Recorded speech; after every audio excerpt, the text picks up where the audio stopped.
Kalena dhamma sawanang etammang kalamutamang. Kita lanjut pada part 2 pembacaan buku tentang meditasi Vipassana berdasarkan cara Yang Mulia Mahasi Sayadaw. Judul buku adalah Meditasi Vipassana, Ceramah Mengenai Meditasi Pandangan Terang. Judul asli Vipassana Meditation, Lectures on Insight Meditation.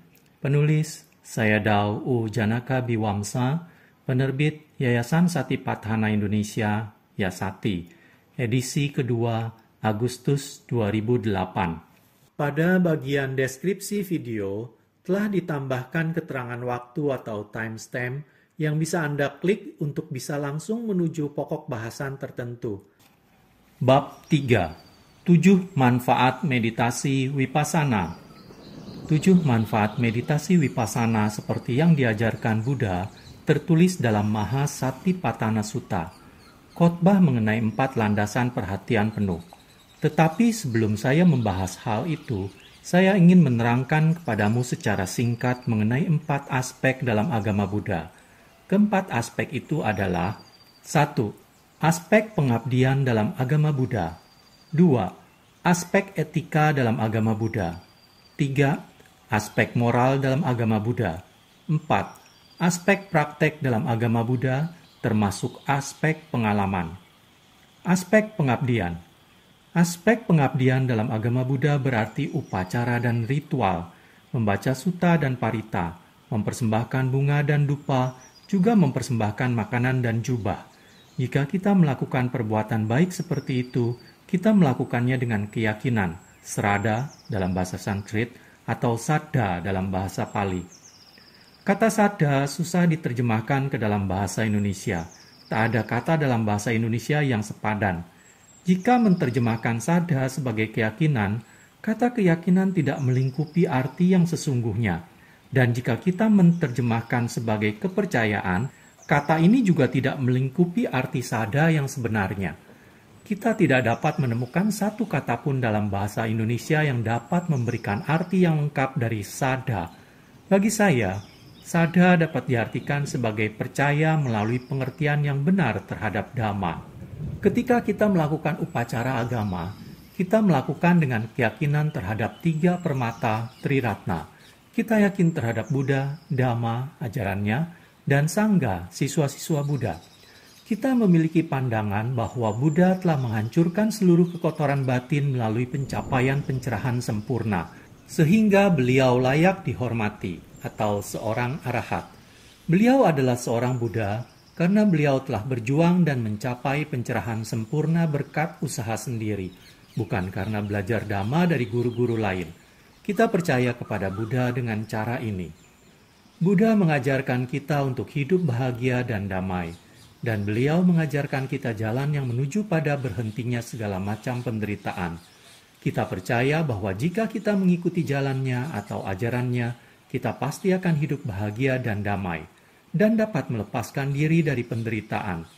Untuk alasan ini, kita percaya pada Dhamma, dengan cara yang sama, kita percaya pada Sangha. Jika kita berkata Sangha, arti utamanya adalah Arya Sangha, Sangha mulia yang telah mencapai salah satu dari 4 sang jalan atau magga. Tetapi dalam pengertian umum, juga mengacu pada Sammuti Sangha, mereka yang masih berjuang untuk menghancurkan kekotoran batin.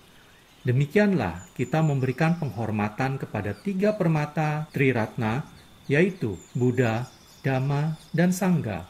Kita juga percaya bahwa dengan membacakan sutta dan parita sebagaimana diajarkan oleh Buddha, kita melakukan perbuatan berjasa yang akan membantu pada tercapainya keadaan berhentinya penderitaan. Melakukan perbuatan-perbuatan berjasa ini membentuk aspek pengabdian dalam agama Buddha. Walaupun demikian, kita tidak boleh puas hanya dengan aspek pengabdian ini jika kita ingin menikmati intisari dari ajaran Sang Buddha dan terbebas dari segala macam penderitaan. Oleh karena itu, kita harus terus maju untuk berlatih aspek yang lebih tinggi. Aspek etika.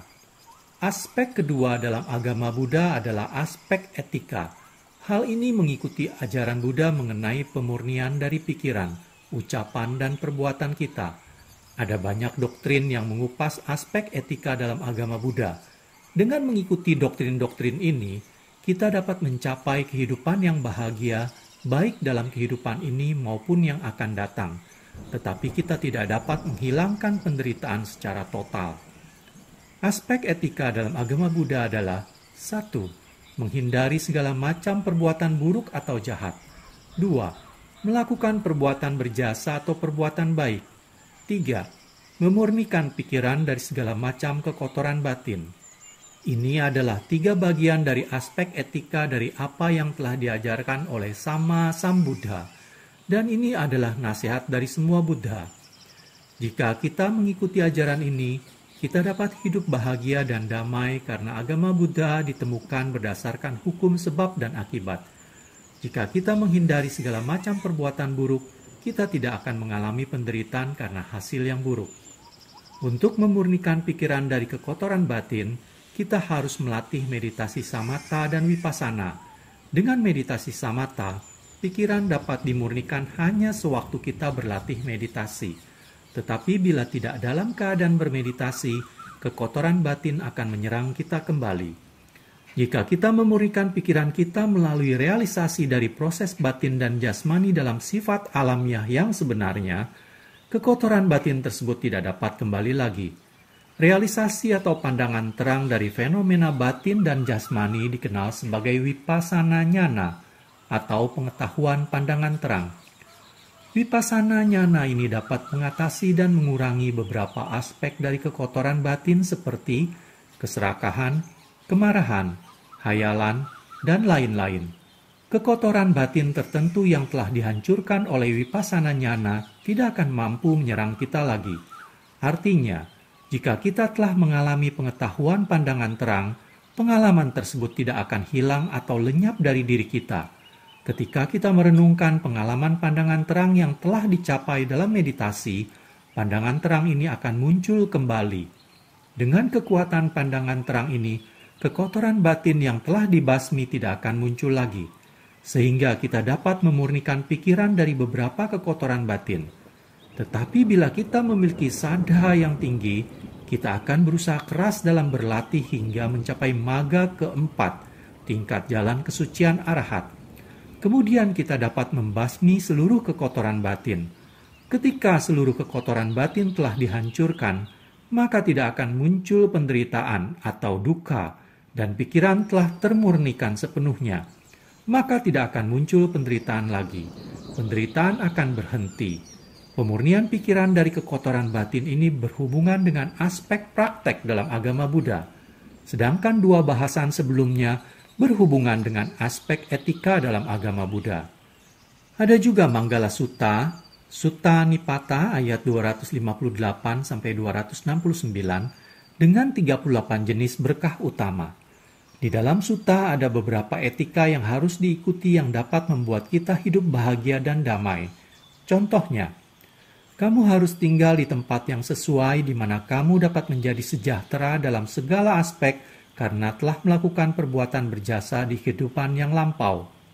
Kamu harus melakukan perbuatan berjasa sebanyak mungkin dalam kehidupan ini juga. Kamu harus memperhatikan perbuatan, ucapan, dan pikiran dengan pantas. Itu berarti kita harus menjaga pikiran, ucapan, dan perbuatan agar bersih dari kekotoran batin. Dalam hal ini, kita memiliki berbagai aspek etika untuk diikuti sehingga kita dapat hidup bahagia dan damai. Saya ingin mengingatkan kamu mengenai Ambalatika Rahulawada Sutta, Majjhima Nikaya Sutta nomor 61, yang mungkin tidak asing untuk kamu. Dalam sutta tersebut, Buddha mengajarkan putranya Rahula, Samanera berumur 7 tahun, untuk hidup dengan benar, bahagia, dan damai. Buddha mengajarkan Rahula untuk berhenti dan merenung jika ia memiliki keinginan untuk melakukan sesuatu. Rahula, kamu harus berperhatian penuh terhadap apa yang akan kamu lakukan dan mempertimbangkan apakah perbuatan ini akan merugikan diri sendiri atau orang lain. Setelah mempertimbangkannya, jika kamu menemukan bahwa perbuatan ini merugikan diri sendiri maupun orang lain, kamu tidak boleh melakukannya. Tetapi jika perbuatan ini tidak akan merugikan diri sendiri maupun orang lain, kamu boleh melakukannya. Dengan cara ini, Buddha memberikan petunjuk kepada Rahula untuk mempertimbangkan apa yang akan dilakukan, untuk waspada terhadap apa yang sedang dilakukan, dan untuk merenungkan terhadap apa yang telah dilakukan. Jadi, etika ini juga merupakan cara terbaik untuk hidup bahagia dan damai dalam kehidupan sehari-hari. Ada berbagai aspek etika yang tak terhitung yang dapat mendukung pada kehidupan yang bahagia dan damai. Jika kita mencoba untuk mengerti etika-etika ini dan mengikutinya, kita pasti akan hidup bahagia dan damai walaupun kita belum dapat melenyapkan semua penderitaan. Aspek moral. Walaupun aspek etika sangat kondusif untuk membawa seseorang pada kehidupan bahagia dan damai, kita tak boleh puas hanya dengan aspek kedua dalam agama Buddha. Kita harus melanjutkan pada aspek yang lebih tinggi dalam agama Buddha. Aspek ketiga yaitu aspek moral. Dalam aspek moral, kamu harus menjalankan sila, bisa 5, 8, atau 10.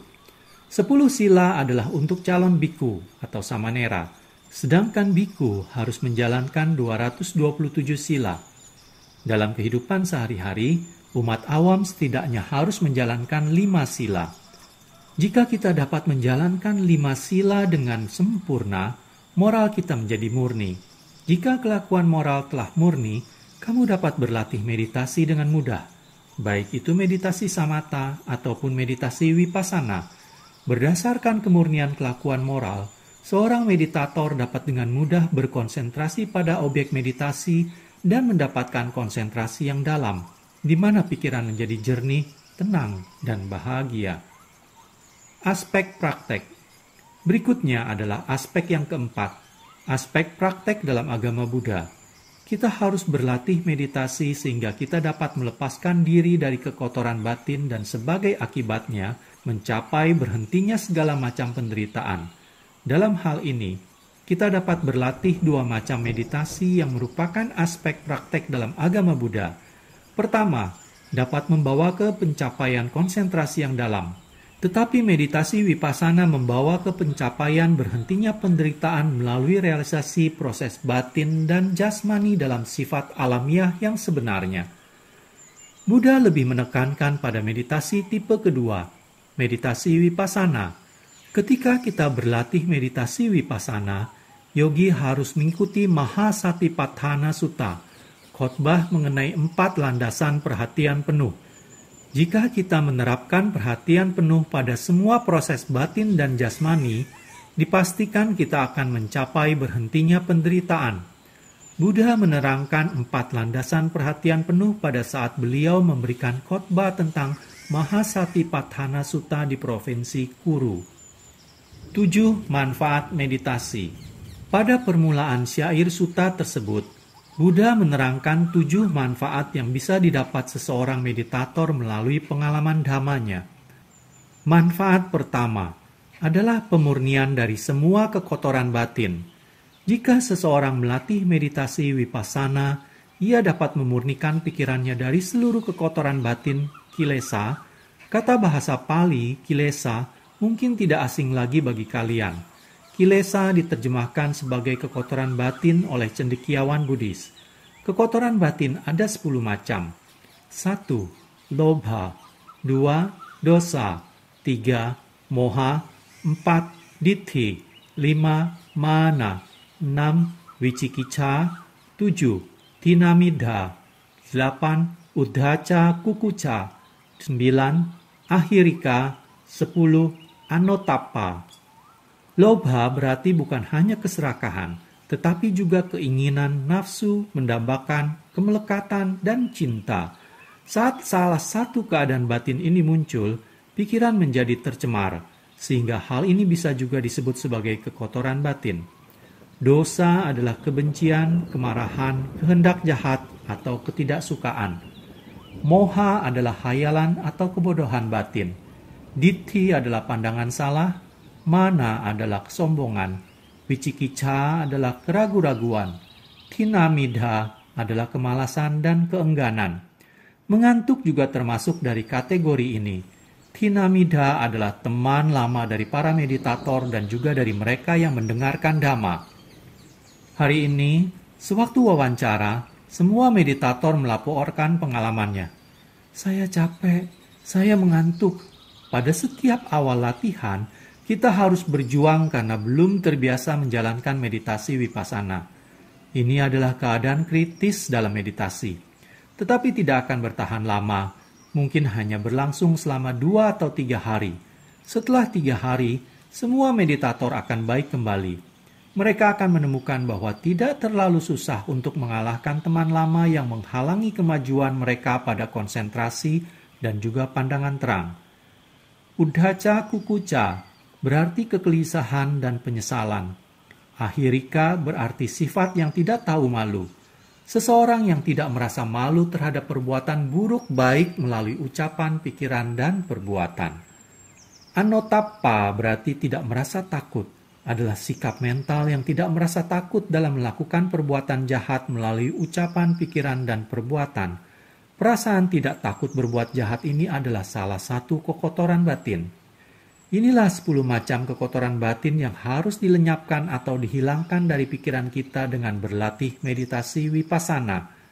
Buddha bersabda, jika seseorang berlatih meditasi vipassana, ia akan bersih dari semua kekotoran batin, yang berarti ia dapat mencapai tingkat kesucian arahat jika telah membersihkan diri sepenuhnya dari segala macam kekotoran batin.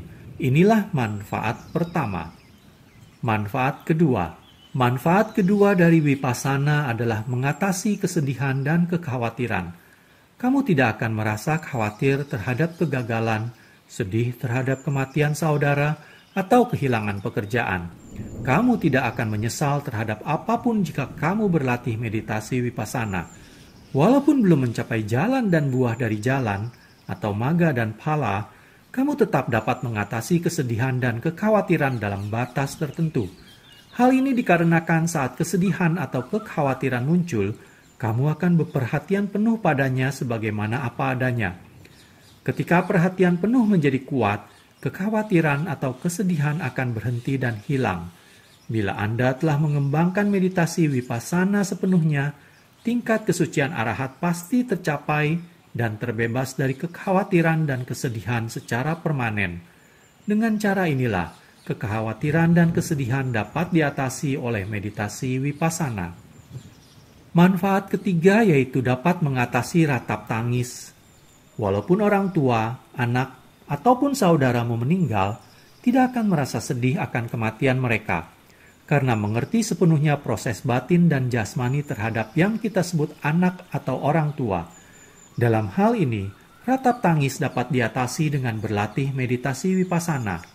Mengenai manfaat ketiga, ada komentar terhadap Mahasatipatthana Sutta yang mengisahkan sebuah cerita sebagai berikut. Seorang wanita bernama Patacara yang suami, kedua putra, orang tua, dan saudara-saudaranya meninggal dalam waktu 1 atau 2 hari. Dia kemudian menjadi gila karena kesedihan, kekhawatiran, dan ratap tangis. Ia diliputi oleh kesedihan yang disebabkan oleh kematian orang-orang yang dicintainya. Komentar ini mengisahkan cerita tersebut sebagai bukti nyata bahwa orang dapat mengatasi kesedihan, kekhawatiran, dan ratap tangis dengan meditasi vipassana. Suatu hari, Buddha memberikan khotbah kepada orang-orang yang hadir di wihara Jetawana dekat Sawathi. Kemudian wanita yang tak waras ini pergi berjalan ke wihara dan melihat para hadirin mendengarkan khotbah dan mendekati para hadirin.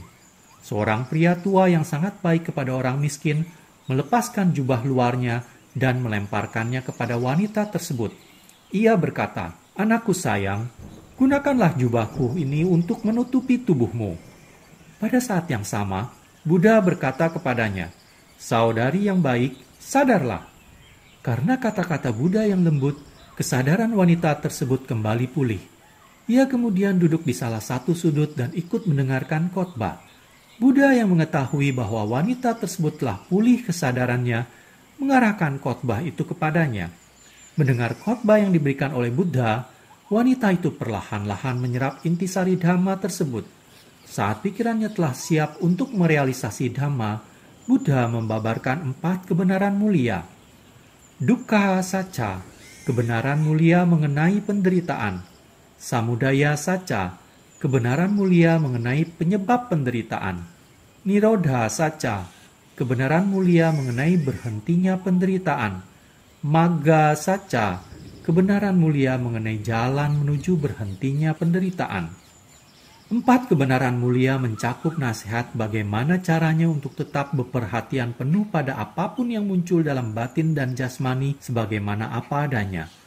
Patacara, setelah pikirannya kembali normal, mengerti dengan baik teknik vipassana, menerapkannya terhadap apapun yang muncul dari proses batin dan jasmani dan pada apapun yang didengar.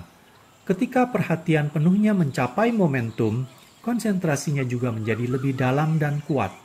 Karena konsentrasi yang dalam, pengetahuan pandangan terangnya yang dapat menembus proses batin dan jasmani menjadi kuat. Akhirnya, perlahan-lahan Patacara dapat merealisasi karakteristik khusus dan karakteristik umum dari fenomena batin dan jasmani. Oleh karena itu, Patacara dengan cepat mengalami semua tingkat-tingkat pengetahuan vipassana sewaktu mendengarkan khotbah, dan ia mencapai jalan kesucian yang pertama, Sottapati Magga.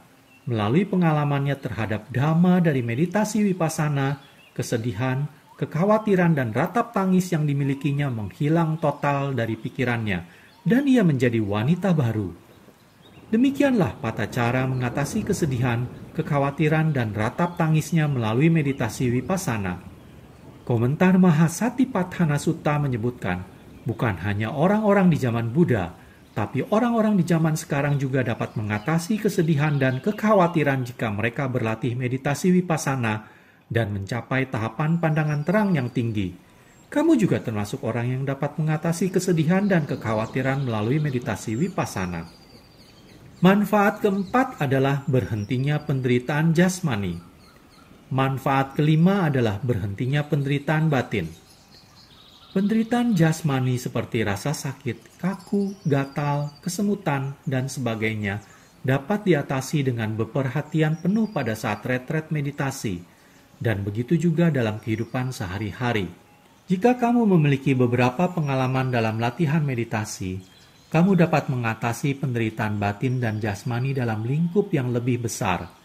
Jika kamu meluangkan waktu dan usaha yang cukup, kamu dapat melenyapkan penderitaan batin dan jasmani secara permanen selamanya ketika kamu mencapai tingkat kesucian arhat. Selama latihan meditasi, kamu dapat mengatasi rasa sakit, kaku, kesemutan, gatal, dan segala macam sensasi jasmani yang tak menyenangkan dengan mengamati sensasi tersebut secara cermat dan penuh perhatian. Oleh karena itu, kamu tak perlu takut terhadap rasa sakit, kaku, atau kesemutan karena mereka adalah teman baikmu yang dapat membantu kamu mencapai berhentinya penderitaan. Jika kamu mengamati rasa sakit dengan bersemangat, tepat, dan dekat, mungkin akan terasa lebih kuat. Hal itu dikarenakan kamu mengetahuinya dengan lebih jelas. Setelah kamu mengerti bahwa sensasi sakit itu tidak menyenangkan, kamu tidak akan menganggapnya sebagai bagian dari dirinya. Karena sensasi tersebut dilihat hanya sebagai proses alami dari fenomena batin. Kamu tidak akan melekat pada sensasi rasa sakit sebagai aku, atau milikku, atau seseorang, atau makhluk. Dengan cara ini, kamu dapat menghapus pandangan salah tentang jiwa, diri, seseorang, makhluk, aku, atau kamu. Jika akar dari segala macam kekotoran batin telah dihancurkan, contohnya, Sakkaya Ditthi atau Atta Ditthi telah dihancurkan, kamu pasti dapat mencapai jalan kesucian pertama, Sottapati Magga. Kemudian kamu dapat melanjutkan pelatihan untuk mencapai 3 tingkatan dari jalan dan buah dari jalan yang lebih tinggi. Itulah sebabnya saya katakan bahwa sensasi jasmani yang tak menyenangkan seperti sensasi sakit, kaku, dan kesemutan sebagai teman baikmu yang dapat membantu kamu mencapai berhentinya penderitaan. Dengan kata lain, kesemutan atau sensasi sakit ini adalah kunci menuju pintu nibbana. Ketika kamu merasakan sakit, kamu beruntung. Sakit adalah objek meditasi yang sangat berharga karena dapat menarik pikiran yang mencatat untuk bertahan dalam jangka waktu yang lama. Pikiran yang mencatat dapat berkonsentrasi dengan dalam dan terserap pada sensasi sakit tersebut. Jika pikiran telah terserap sepenuhnya dalam sensasi sakit, kamu tidak lagi sadar akan bentuk badan atau dirimu. Ini berarti kamu merealisasi karakteristik khusus atau sabhawa lakhana dari sensasi sakit, dukkha wedana. Dengan melanjutkan latihan, kamu akan dapat merealisasi karakteristik umum, ketidakkekalan, penderitaan, dan tidak ada jiwa atau tidak ada diri dari fenomena batin dan jasmani. Kemudian akan membawa kamu pada penghentian dari segala macam penderitaan. Jadi kamu beruntung mendapatkan rasa sakit. Di Burma, beberapa meditator setelah melewati tingkat ketiga pandangan terang atau samasana nyana, hampir sepenuhnya dapat mengatasi rasa sakit.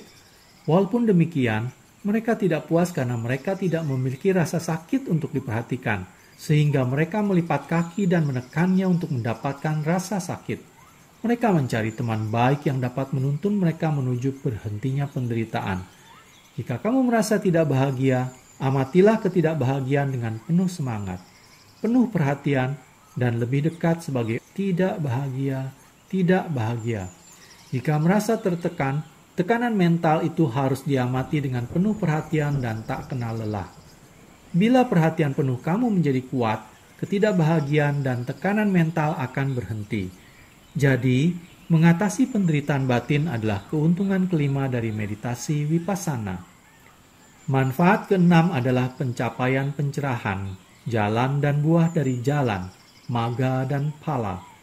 Jika kamu mengabdikan usaha dan waktu yang cukup untuk berlatih meditasi vipassana, kamu setidaknya akan mencapai jalan kesucian tingkat pertama atau Sotapatti Magga. Inilah manfaat keenam dari meditasi vipassana. Manfaat ketujuh adalah kamu pasti mencapai nibbana, pembebasan melalui latihan meditasi vipassana. Jadi, inilah ketujuh manfaat dari meditasi vipassana yang didapat oleh meditator melalui pengalaman langsung dalam Dhamma. 1. Pemurnian dari semua kekotoran batin. 2. Mengatasi kesedihan dan kekhawatiran. 3. Mengatasi ratap tangis. 4. Berhentinya semua penderitaan jasmani. 5. Berhentinya semua penderitaan batin. 6. Pencapaian pencerahan. 7. Pencapaian nibbana. Buddha memulai Mahasatipatthana Sutta dengan 7 manfaat dari meditasi vipassana, sehingga kamu pasti mendapatkan ketujuh manfaat di atas jika berusaha dengan gigih dalam latihan. Kita beruntung karena kita percaya pada Buddha yang telah mencapai penerangan sempurna dan yang mengajarkan jalan yang benar, yang dapat menuntun pada berhentinya penderitaan. Tapi kita tidak boleh puas. Dalam naskah-naskah Pali ada perumpamaan. Ada sebuah kolam yang penuh dengan air yang jernih dan banyak bunga teratai di dalamnya. Seorang pengembara yang tangannya kotor mengetahui bahwa jika ia mencuci tangannya di kolam, maka tangannya akan bersih. Walaupun ia mengetahui hal itu, ia tidak pergi ke kolam untuk mencuci tangannya, sehingga tangannya tetap kotor. Dalam hal ini, ia melewati kolam dan meneruskan perjalanannya. Dalam naskah diajukan sebuah pertanyaan. Jika pengembara itu tetap kotor, siapa yang harus disalahkan? Kolam atau pengembaranya? Sangatlah jelas, pengembara. Walaupun ia tahu ia dapat mencuci kotorannya di kolam, tetapi ia tidak melakukannya. Oleh karena itu, pengembaralah yang harus disalahkan. Buddha mengajarkan kita cara berperhatian penuh. Jika kita tahu jalannya tetapi tidak melatih meditasi vipassana ini, kita tidak dapat melenyapkan penderitaan. Siapa yang harus disalahkan? Buddha, meditasi vipassana, atau diri kita sendiri? Ya, kitalah yang harus disalahkan. Jika melatih meditasi vipassana ini dengan usaha yang gigih, kamu akan dapat memurnikan dirimu dari segala kekotoran batin dan melenyapkan semua penderitaan dengan mencapai ketujuh manfaat dari latihan meditasi vipassana. Bab 4. 4 landasan perhatian penuh. Buddha melanjutkan dengan menjelaskan 4 landasan perhatian penuh setelah menerangkan 7 manfaat dari meditasi vipassana. 4 landasan perhatian penuh tersebut adalah: 1. Kaya nupassana satipatthana. 2. Wedana nupassana satipatthana. 3. Citta nupassana satipatthana. 4. Dhamma nupassana satipatthana. Kaya nupassana satipatthana berarti perenungan terhadap jasmani atau perhatian penuh terhadap semua proses jasmani sebagaimana apa adanya. Wedana Nupassana Satipatthana adalah perenungan terhadap sensasi atau perasaan. Ada 3 macam sensasi atau perasaan, yaitu A. Sensasi atau perasaan yang menyenangkan. B. Sensasi atau perasaan yang tidak menyenangkan. C. Sensasi atau perasaan yang netral. Sensasi atau perasaan yang menyenangkan disebut sukha wedana. Sukha berarti menyenangkan, wedana berarti sensasi atau perasaan. Sensasi atau perasaan yang tidak menyenangkan disebut dukkha wedana. Dukkha berarti tidak menyenangkan. Dan sensasi atau perasaan yang netral disebut upekha wedana. Upekha berarti netral, bukan menyenangkan, juga bukan tidak menyenangkan. Saat perasaan menyenangkan, tidak menyenangkan, atau netral muncul, seorang meditator harus berperhatian penuh terhadap perasaan tersebut sebagaimana apa adanya. Beberapa meditator berpendapat bahwa perasaan yang tidak menyenangkan tidak perlu diamati karena hal itu tidak menyenangkan. Sebenarnya, semua perasaan harus dicatat dengan perhatian penuh sebagaimana mereka muncul. Jika kita tidak mengamati atau mencatat perasaan senang atau tidak senang, kita dipastikan akan melekat atau menolak perasaan tersebut. Saat yogi menyukai perasaan tertentu, kita melekat pada perasaan tersebut. Kemelekatan atau tanha itu muncul bergantung kepada perasaan atau sensasi. Dalam hal ini, perasaan yang menyenangkan adalah penyebab dan kemelekatan adalah akibat. Jika seorang meditator berlatih meditasi vipassana dengan gigih dan tak kenal lelah, konsentrasinya menjadi dalam dan kuat. Saat konsentrasi meditator dalam dan kuat, ia merasa bahagia dan mengalami kegiuran. Hal ini dikarenakan pikirannya pada saat itu cukup bersih dari segala kekotoran batin seperti keserakahan, kebencian, hayalan, kesombongan, dan sebagainya. Meditator yang tak kenal lelah ini telah mencapai tingkat pandangan terang yang sangat baik karena pikirannya sekarang menjadi damai dan tenang. Jika meditator menikmati dan merasa puas dengan apa yang dialaminya, itu berarti ia melekat pada kondisi tersebut. Akibatnya, yogi tidak dapat maju ke tingkat pandangan terang yang lebih tinggi. Pengalaman demikian dapat dicapai pada bagian pertama dari pandangan terang tingkat keempat. Jika ia mengerti akan hal ini, yogi seharusnya hanya mengamati pengalaman yang telah dicapainya pada tingkat ini. Apapun yang dialaminya pada tingkatan ini, ia tidak akan melekat jika ia mengamati pengalamannya dengan penuh perhatian dan penuh semangat. Ketika meditator mencatatnya dengan penuh perhatian dan terus-menerus, kebahagiaan, ketenangan, atau kedamaian tidak akan muncul dalam dirinya dengan sangat jelas. Apa yang dialaminya pada saat itu hanyalah perasaan yang muncul dan tenggelam saja. Kemudian perasaan lain muncul dan tenggelam lagi. Ia tidak dapat membedakan antara perasaan menyenangkan dan tidak menyenangkan. Kemudian ia akan terlepas dari pengalamannya dan meneruskan latihannya untuk pandangan terang yang lebih tinggi. Hanya dengan demikian ia dapat melewati tingkat pandangan terang ini. Jika seorang meditator berjalan dengan berperhatian penuh, mencatat ke-6 tahapan langkahnya, mengangkat tumit kaki, angkat, mengangkat keseluruhan kaki, naik, memajukan kaki, dorong, menurunkan kaki, turun, sentuh, dan tekan. Konsentrasinya akan menjadi bagus, dalam, dan kuat. Akibatnya, ia tidak akan menyadari bentuk kakinya maupun menyadari tubuh ataupun bentuk tubuhnya. Ia hanya menyadari gerakan kakinya. Gerakan kaki mungkin terasa ringan. Ia mungkin merasa seperti berjalan di udara. Dalam tahapan ini, ia mengalami pengalaman meditasi yang luar biasa. Bila ia tidak mengamati pengalaman ini dengan perhatian penuh, ia akan menyukai pengalaman ini dan menginginkan yang lebih besar lagi. Ia mungkin menjadi sangat puas dengan latihannya dan mungkin berpikir bahwa inilah nibbana, berhentinya semua penderitaan. Karena ini adalah pengalaman terbaik yang pernah didapatnya.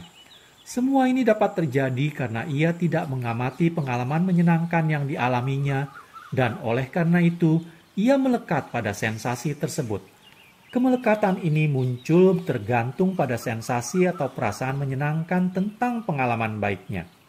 Jika seorang meditator menikmati perasaan menyenangkan atau perasaan tidak menyenangkan mengenai pengalaman baiknya tanpa berperhatian penuh, ia pasti akan melekat kepada perasaan itu.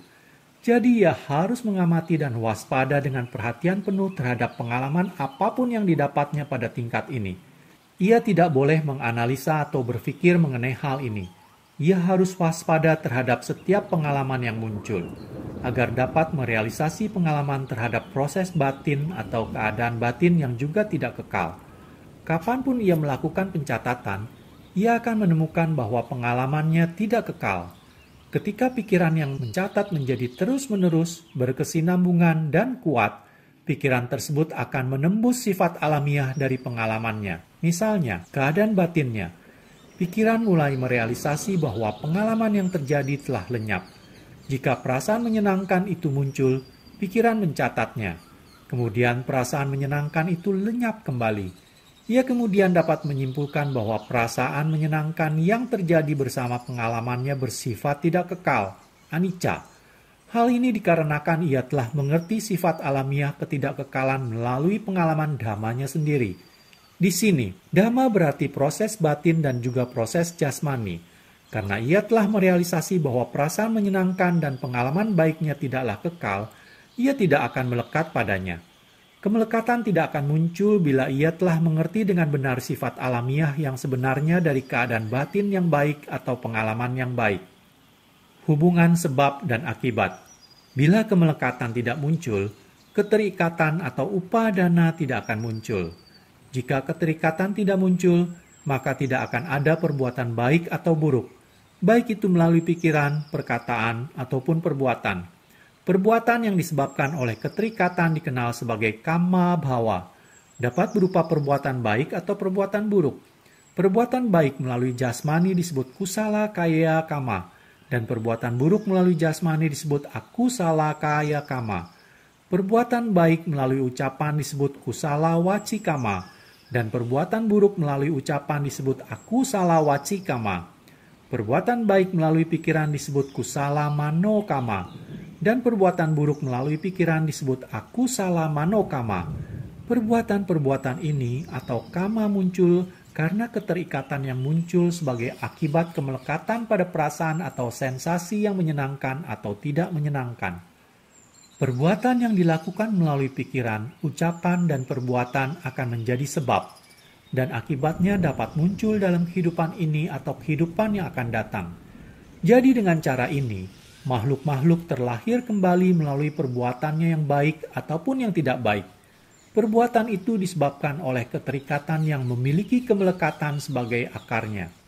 Kemelekatan itu sendiri dikondisikan oleh perasaan atau sensasi. Dengan cara ini, makhluk terlahir di kehidupan berikutnya untuk mengalami berbagai penderitaan, karena dia tidak mengamati perasaan yang menyenangkan maupun yang tidak menyenangkan yang muncul bersama pengalamannya. Oleh sebab itu, jika seorang meditator berpikir bahwa perasaan itu tidak perlu diamati, ia akan terbawa oleh hukum sebab akibat yang saling berkaitan atau paticca samuppada, lahir kembali di kehidupan yang akan datang, dan serta mengalami berbagai macam penderitaan. Itulah sebabnya Buddha mengajarkan kepada kita agar berperhatian penuh terhadap perasaan atau sensasi apapun, baik itu menyenangkan, tidak menyenangkan, ataupun netral. Perhatian penuh terhadap perasaan. Perhatian penuh atau perenungan terhadap perasaan dikenal sebagai Vedana Nupassana Satipatthana. Pada permulaan latihan, biasanya meditator merasakan sensasi yang tidak menyenangkan baik itu di jasmani ataupun batin. Di sini kita perlu menjelaskan kembali tentang dua macam sensasi, yaitu 1. Kayika Vedana, 2. Cetasika Vedana. Jika perasaan atau sensasi yang munculnya tergantung pada proses jasmani, dikenal sebagai Kayika Vedana. Kita dapat menerjemahkannya sebagai perasaan jasmani atau perasaan tubuh. Jika perasaan atau sensasi tersebut munculnya tergantung pada proses batin, maka dikenal sebagai cetasika vedana. Kita dapat menyebutnya sebagai perasaan atau sensasi batin. Sebenarnya, setiap perasaan atau sensasi adalah proses batin, bukan proses jasmani. Tetapi kadang-kadang perasaan atau sensasi yang muncul tergantung pada ketidaknyamanan terhadap proses jasmani. Ketika seorang meditator merasakan ketidaknyamanan di tubuhnya, kemudian perasaan tidak menyenangkan muncul. Sensasi tidak menyenangkan ini disebut kaika wedana, karena munculnya tergantung pada proses jasmani. Pada permulaan latihan, seorang meditator biasanya mengalami sensasi batin dan jasmani yang tidak menyenangkan. Tetapi apapun sensasi yang dialaminya, ia harus mengamatinya dengan penuh perhatian, penuh semangat, dan tepat, sehingga ia dapat mengerti sifat alamiah yang sebenarnya dari sensasi tersebut. Karakteristik khusus dan umum dari perasaan harus dimengerti sepenuhnya, sehingga ia tidak akan melekat pada perasaan tersebut ataupun menolaknya. Ini adalah Wedana Nupassana Satipatthana, perhatian penuh terhadap perasaan atau sensasi. Jika perasaan muncul, perasaan tersebut harus diamati dan dicatat sebagaimana perasaan tersebut muncul. Suatu hal yang alami bila seorang meditator merasa takut pada sensasi jasmani yang tak menyenangkan yang dialaminya dalam latihan meditasi, tapi perasaan sakit bukanlah suatu proses yang harus ditakuti. Rasa sakit adalah proses alami yang seharusnya dimengerti sepenuhnya dengan mewaspadainya ketika rasa sakit itu muncul. Ketika seorang meditator dapat dengan sukses mengamati rasa sakit dengan usaha yang gigih, maka ia dapat mengerti sifat alamiah yang sebenarnya dari rasa sakit secara umum dan khusus. Kemudian pandangan terang yang menembus pada sifat alamiah dari rasa sakit atau sensasi yang tidak menyenangkan akan menuntun meditator ke tingkat pandangan terang yang lebih tinggi. Bahkan, ia dapat mencapai pencerahan melalui sensasi sakit ini. Perhatian penuh terhadap kesadaran. Landasan perhatian penuh yang ketiga adalah Citta Nupassana Satipatthana, yang berarti perhatian penuh pada kesadaran atau cita dan bentuk-bentuk pikiran atau cetasika yang muncul bersama dengan kesadaran.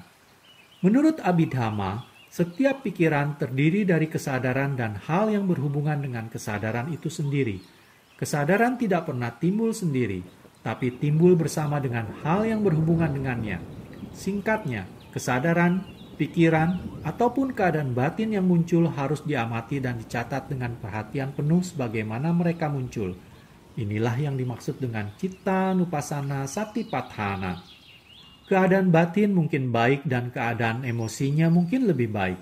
Apapun itu, harus dicatatnya sebagaimana saat hal itu muncul. Oleh sebab itu, ketika kesadaran kamu tercemar oleh nafsu atau kemelekatan, kamu harus berperhatian penuh pada keadaan tersebut sebagaimana apa adanya. Jika kesadaranmu tercemar dengan kemarahan, kamu harus mencatatnya sebagai kesadaran bersama kemarahan. Kesadaran tersebut dapat dicatat sebagai kemarahan atau marah, sesuai dengan Mahasatipatthana Sutta. Jika perhatian penuh kuat, kemarahan akan hilang.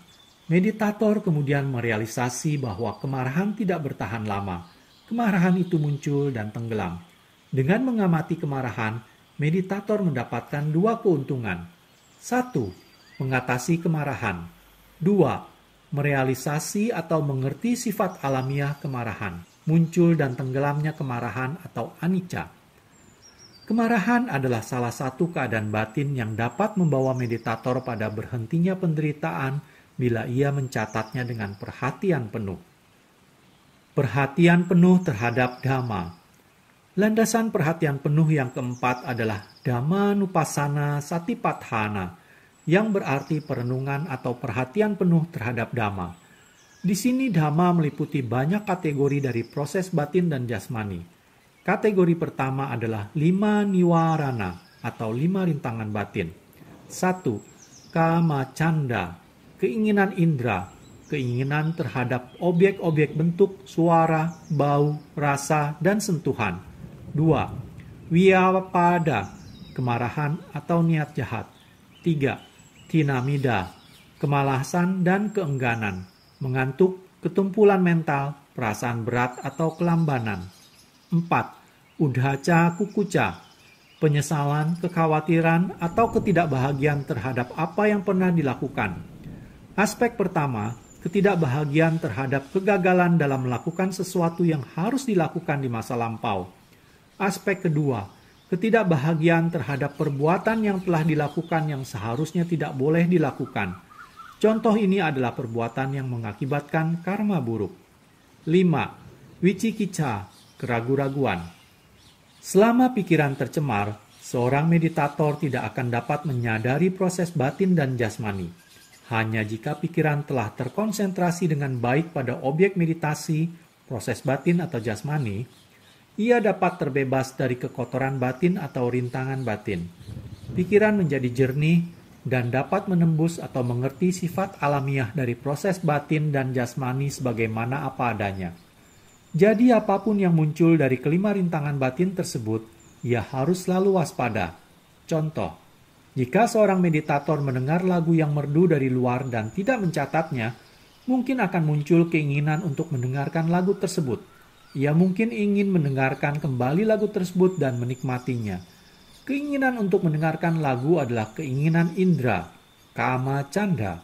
Jadi saat ia mendengar lagu yang merdu, ia harus mencatatnya sebagai mendengar.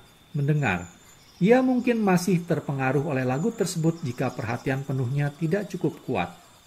Jika ia mengetahui bahwa keinginan indera untuk mendengar lagu itu dapat membawanya pada keadaan yang tidak diinginkan atau kecelakaan atau dapat menjadi penghalang kemajuan meditasinya, ia akan mencatat keinginannya sebagai keinginan hingga keinginannya hancur oleh perhatian penuh yang kuat.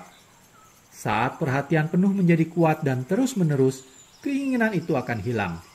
Keinginan hilang karena telah diamati dengan penuh semangat dan penuh perhatian. Jika meditator mengamati dan berperhatian penuh pada keinginan indranya sebagaimana apa adanya, mencatatnya dalam batin, keinginan, maka ia telah mengikuti apa yang diajarkan oleh Buddha dalam Mahasatipatthana Sutta. Berperhatian penuh dengan cara seperti ini disebut Dhammanupassana Satipatthana, atau perenungan terhadap objek-objek pikiran. Contohnya, perenungan terhadap rintangan batin atau niwarana. Tinamidha, kemalasan dan keengganan. Sebenarnya berarti mengantuk. Dua hal ini adalah teman lama para meditator. Saat meditator mengantuk, ia akan menikmatinya. Jika muncul sensasi menyenangkan dalam dirinya, ia akan mampu mengamatinya. Tetapi bila rasa ngantuk yang muncul, ia tak bisa menyadarinya karena ia menyukainya. Itu sebabnya, mengapa tinamida atau perasaan ngantuk disebut sebagai teman lama para meditator. Hal ini membuat ia berada dalam lingkaran kelahiran lebih lama. Jika ia tak mampu mengamati rasa kantuknya, ia tak akan dapat mengatasinya. Kecuali jika ia telah merealisasi sifat alamiah dari kemalasan dan keengganan atau mengantuk. Yogi akan melekat serta menikmatinya. Jika kita mengantuk, kita harus berusaha dan berjuang lebih keras dalam berlatih. Artinya, kita harus mengamati dengan penuh perhatian, semangat, dan tepat, sehingga kita dapat membuat pikirannya aktif dan siaga. Ketika pikiran menjadi aktif dan siaga, pikiran akan terbebas dari rasa ngantuk. Kemudian meditator dapat mengatasi rasa ngantuk. Uddhacca kukucca adalah rintangan batin keempat. Uddhacca adalah kegelisahan atau gangguan, sedangkan kukucca adalah penyesalan. Dalam hal ini, uddhacca berarti gangguan pikiran, kegelisahan, atau berkelananya pikiran. Ketika pikiran berkelana atau berpikir sesuatu, bukannya mencatat objek meditasi, inilah yang disebut sebagai uddhacca. Jika pikiran berkelana, meditator harus waspada pada pikirannya sebagaimana apa adanya. Pada awal latihan, seorang meditator mungkin tidak dapat mengamati pikiran yang berkelana. Ia bahkan tidak mengetahui bahwa pikirannya berkelana. Ia berpikir bahwa pikirannya terfokus pada objek meditasi, dalam hal ini gerakan dinding perut atau pernafasan. Ketika yogi mengetahui bahwa pikirannya berkelana, ia harus mencatat berkelana, atau berpikir. Ini artinya uddhacca kukucca telah diamati. Rintangan batin kelima adalah wicikicca atau keraguan-raguan. Meditator mungkin mempunyai keraguan-raguan terhadap Buddha, Dhamma, Sangha, atau teknik meditasi. Keraguan apapun yang muncul harus diamati dengan penuh perhatian. Meditator harus berperhatian penuh pada apapun sebagaimana apa adanya. Ini dikenal sebagai Dhammanupassana Satipatthana. Jadi, inilah 4 landasan perhatian penuh. 1. Kayanupassana Satipatthana, perenungan terhadap fenomena tubuh atau jasmani. 2. Wedananupassana Satipatthana, perenungan terhadap perasaan. 3. Cittanupassana Satipatthana, perenungan terhadap kesadaran dan segala yang berhubungan dengannya. 4. Dhammanupassana Satipatthana, perenungan terhadap dhamma atau objek-objek pikiran. Bab 5. 7 tingkat pemurnian. Untuk mencapai pencerahan, kita harus melalui 7 tingkat pemurnian atau wisuddhi. Pemurnian kelakuan moral. Tingkat pemurnian pertama adalah pemurnian kelakuan moral atau sila wisuddhi. Para meditator harus menjalankan paling sedikit 5 sila, lebih baik lagi 8 sila, sehingga mereka dapat mencapai pemurnian sila. Sila ketiga dari 5 sila adalah menghindari perbuatan asusila, sedangkan sila ketiga dari 8 sila adalah menghindari dari segala macam aktivitas perbuatan seksual. Jika seorang meditator tidak menghindari hubungan seksual, pikirannya akan dicemari oleh rintangan batin dari keinginan indera, kamacanda, niwarana. Hanya jika pikiran seorang meditator dalam keadaan murni dari segala rintangan batin, meditator dapat merealisasi sifat alamiah dari proses batin dan jasmani yang sebenarnya. Tentu saja akan lebih baik bila meditator dapat menjalankan 8 sila. Bila mereka tidak menjalankan sila, mereka mungkin akan memiliki keinginan-keinginan untuk objek rasa, makanan, minuman, objek bentuk rupa, objek suara, objek bau, dan objek sentuhan. 5 macam keinginan indera kamacanda dalam pikirannya. Dengan menjalankan 8 sila, seorang meditator dapat memurnikan perbuatan dan perkataannya yang merupakan pemurnian moral, sila wisuddhi. Setelah moralnya murni, maka pikirannya pun akan dimurnikan sampai batas tertentu.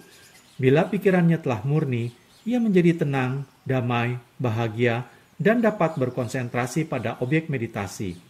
Kemudian ia mencapai pemurnian pikiran, citta wisuddhi, pemurnian tingkat kedua. Ketika Bhante Uttiya, salah satu murid Buddha, sakit dan terbaring di tempat tidur, Buddha mengunjunginya dan menanyakan kesehatannya. Bhante Uttiya menceritakan tentang sakitnya kepada Buddha. "Bhante, penyakit saya bukannya berkurang, malah makin bertambah. Saya tidak tahu apakah saya dapat atau tidak dapat hidup hari ini atau besok. Jadi saya ingin bermeditasi untuk menghancurkan segala macam kotoran batin hingga mencapai tingkat kesucian keempat, arahat, sebelum saya meninggal. Tolong berikan petunjuk singkat yang dapat membantu dalam mengembangkan latihan meditasi saya untuk mencapai tingkat kesucian arahat." Kemudian Buddha bersabda, "Uttiya, kamu harus membersihkan dari awal. Jika awalnya sudah dibersihkan, maka kamu akan mencapai tingkat kesucian arahat." Buddha yang Maha Tahu kemudian mengajukan pertanyaan, "Apakah yang dimaksud dengan awal?" Kemudian Buddha menjawabnya sendiri. Di sini yang dimaksud dengan awal adalah pemurnian kelakuan moral, sila, dan pandangan benar, samaditthi. Pandangan benar berarti menerima dan percaya hukum sebab dan akibat, aksi dan reaksi, atau hukum karma. Buddha yang Maha Tahu kemudian melanjutkan, "Uttiya, kamu harus membersihkan kelakuan moral dan pandangan benarmu. Kemudian, berdasarkan kelakuan moral sila yang murni, kamu harus mengembangkan 4 landasan perhatian penuh. Dengan berlatih demikian, kamu akan mencapai berhentinya penderitaan." Buddha yang Maha Tahu memberikan penekanan pada pemurnian sila atau kelakuan moral karena itu merupakan syarat dasar untuk kemajuan dalam konsentrasi dan juga pandangan terang. Ketika kelakuan moral telah murni, pikiran menjadi tenang, damai, dan bahagia. Jika ia mengembangkan perhatian penuh, ia dapat dengan mudah berkonsentrasi pada semua objek dari proses batin dan jasmani. Jadi kemurnian kelakuan moral adalah persyaratan awal bagi seorang meditator untuk maju. Pemurnian pikiran. Pemurnian kedua adalah pemurnian pikiran, citta wisuddhi. Jika kita ingin mencapai pengetahuan pandangan terang, pikiran harus bersih dari segala macam kekotoran batin. Jika pikiran terkonsentrasi dengan baik pada fenomena batin dan jasmani, pikiran akan bebas dari semua rintangan batin. Ini dikenal sebagai pemurnian pikiran atau citta wisudi. Dengan pemurnian ini, pikiran dapat menembus sifat alamiah dari proses batin dan jasmani. Pertama, ia dapat membedakan antara proses batin dan jasmani, nama dan rupa melalui pengalamannya sendiri. Pengetahuan ini dikenal sebagai nama rupa pariceda nyana, pengetahuan pandangan terang yang dapat membedakan antara batin dan jasmani. Pemurnian pandangan. Tingkat pemurnian yang ketiga adalah pemurnian pandangan atau ditthi wisudi. Jika seorang meditator menembus sifat alamiah dari proses batin dan jasmani, ia tak akan menganggap kedua proses tersebut sebagai seseorang atau makhluk, jiwa, atau diri. Maka dengan demikian, ia telah memurnikan pandangannya. Ia telah mencapai ditthi wisudi. Pemurnian dengan mengatasi keraguan. Tingkat pemurnian yang keempat adalah pemurnian dengan mengatasi keraguan. Kankha witarana wisudi. Adalah kankha berarti keraguan, dan wisudi berarti pemurnian. Jika seorang meditator telah mencapai tingkat kedua dari pengetahuan pandangan terang, pengetahuan tentang sebab akibat, pacaya parigahanyana, ia tidak lagi memiliki keraguan terhadap kehidupan masa lampaunya. Dengan demikian, ia telah mengatasi keraguan, dan inilah yang disebut dengan pemurnian dengan mengatasi keraguan. Untuk mencapai pengetahuan ini, ia harus mengamati setiap keinginan, kehendak, atau kemauan sebelum melakukan suatu tindakan atau gerakan. Setiap tindakan selalu didahului dengan keinginan, kehendak, atau kemauan.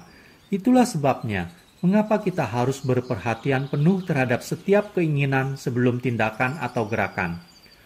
Ketika kita mempunyai keinginan untuk mengangkat kakinya, kita harus mencatatnya sebagai keinginan, kemudian mengangkat.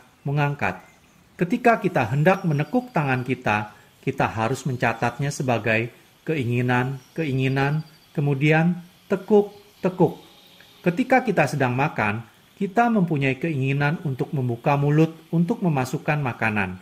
Yang pertama harus dilakukan, kita harus mencatat keinginan, kemudian buka. Dalam proses membuka mulut, keinginan adalah sebab, dan membuka mulut adalah akibat. Tanpa kehendak atau kemauan untuk datang ke sini, dapatkah kamu datang ke sini? Jadi yang mana sebab dan yang mana akibat?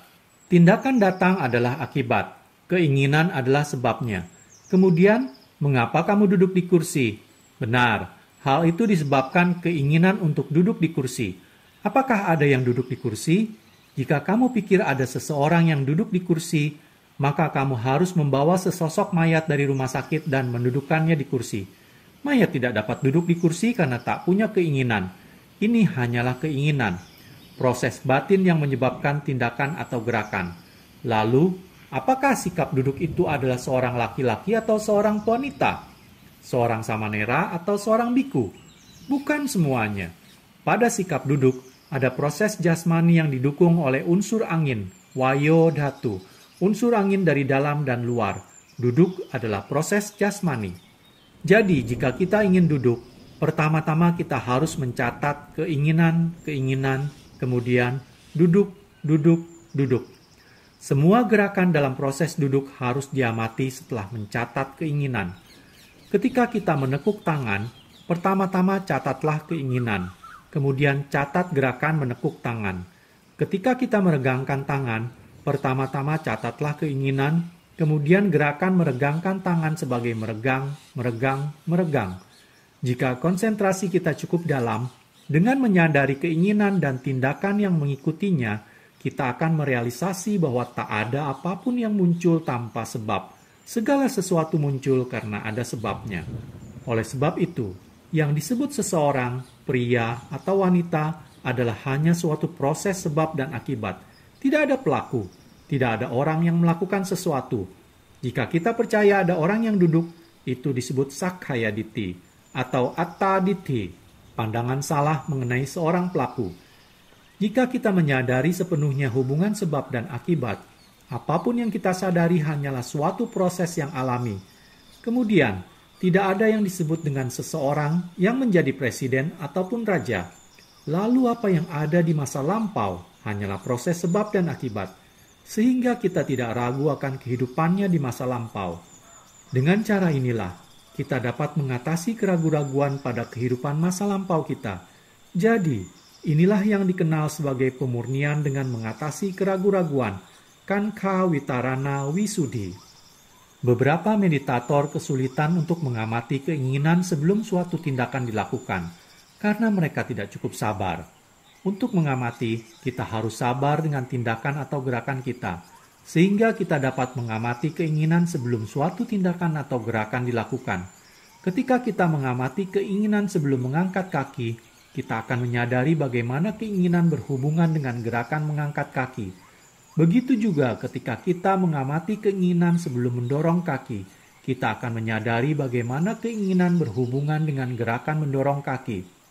Ketika kita mengamati keinginan sebelum menurunkan kaki, kita akan menyadari bagaimana keinginan berhubungan dengan gerakan menurunkan kaki, dan seterusnya. Ketika kita menyadari hubungan dari sebab dan akibat, kita dapat dikatakan hampir menyadari sepenuhnya hukum sebab dan akibat. Dengan merealisasi hal ini, kita mengatasi keraguan mengenai apakah ada seorang individu atau makhluk yang abadi dalam diri kita. Kemudian apa yang sesungguhnya ada hanyalah proses sebab dan akibat. Pemurnian pengetahuan dan pandangan tentang jalan dan bukan jalan. Wisudi yang kelima adalah pemurnian pengetahuan dan pandangan terhadap jalan dan bukan jalan. Maga Nyanadasana Wisudi. Pada tingkat pandangan terang ini, kamu mendapatkan pengalaman yang sangat baik, merasa ringan, bahagia, tenang, damai, dan sebagainya. Kadang-kadang kamu merasa badanmu menjadi ringan, seperti telah terangkat atau seolah-olah seperti terbang di udara. Perhatian penuh kamu sangat tajam, usahanya stabil, tidak lemah, tidak terlalu kuat atau kaku, sedang dan mantap. Konsentrasimu dalam sehingga kamu mengalami kedamaian, ketenangan, kebahagiaan, kegiuran, dan sebagainya. Ini adalah tingkat yang sangat baik yang harus dilalui oleh meditator. Tingkat ini dapat dialami dalam 2 minggu jika meditator berlatih dengan sungguh-sungguh. Tapi ada juga meditator yang mencapai tingkat ini dalam seminggu. Dengan pengalaman baik tersebut, meditator mungkin berpikir, ini pasti nibbana. Ini luar biasa. Saya belum pernah mengalami hal ini sebelumnya. Ini lebih baik daripada memiliki $1 juta. Sekarang saya telah mencapai nibbana. Bila ini terjadi, ia tidak dapat melangkah lebih jauh karena ia melekat pada keadaan tersebut. Ia berpikir bahwa bila ia melangkah lebih jauh, ia akan keluar dari nibbana.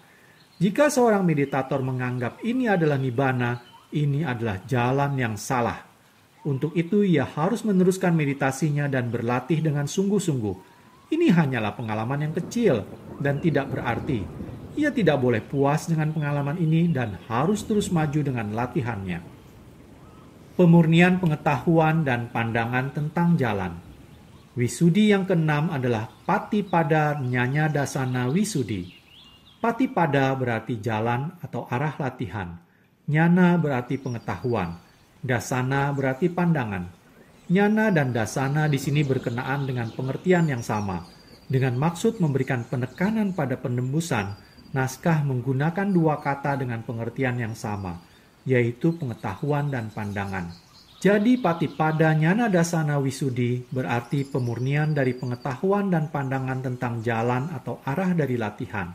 Ini berarti bahwa bila kita telah melewati Maga Nyanadasana Wisudi, kita berada di jalan yang benar yang menuntun menuju ke tingkat kesucian arahat atau berhentinya penderitaan. Jika kita berada di jalan yang salah, kita akan berhenti pada Maga Nyanadasana Wisudi. Karena kita berada di jalan yang benar, kita harus melalui ke-9 tingkat pandangan terang dan mendekati tujuan. Jadi kita dapat menilai bahwa arah latihan kita adalah benar. Dengan begitu, kita tidak lagi memiliki keraguan terhadap jalannya latihan. Keraguan itu telah dihancurkan oleh pengetahuan dan pandangan tentang jalan dari latihan. Kemudian dilanjutkan dengan pemurnian pengetahuan dan pandangan tentang jalan yang benar dari latihan. Patipada Nyanadasana Wisudi.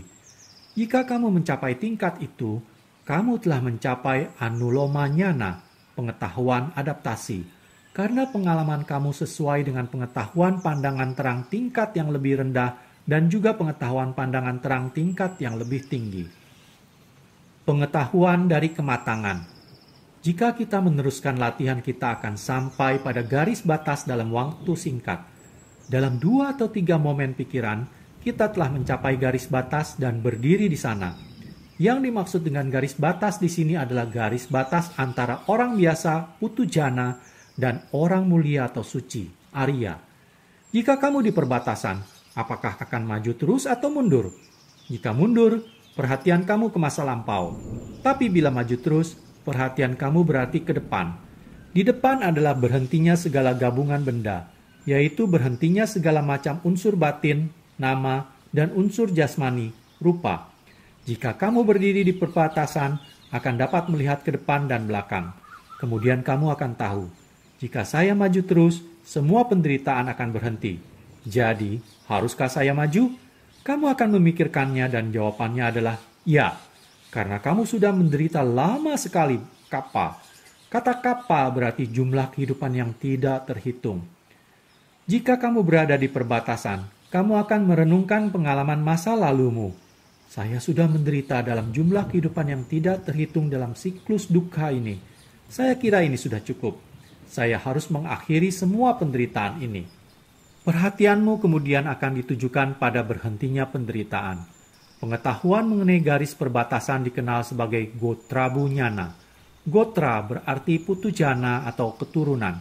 Pada perbatasan, garis keturunan dari seorang putujana dipotong secara total. Jadi tak ada lagi putujana. Setelah kamu melewati garis batas itu, kamu menjadi makhluk mulia, suci, Arya, karena telah memotong garis keturunan putujana.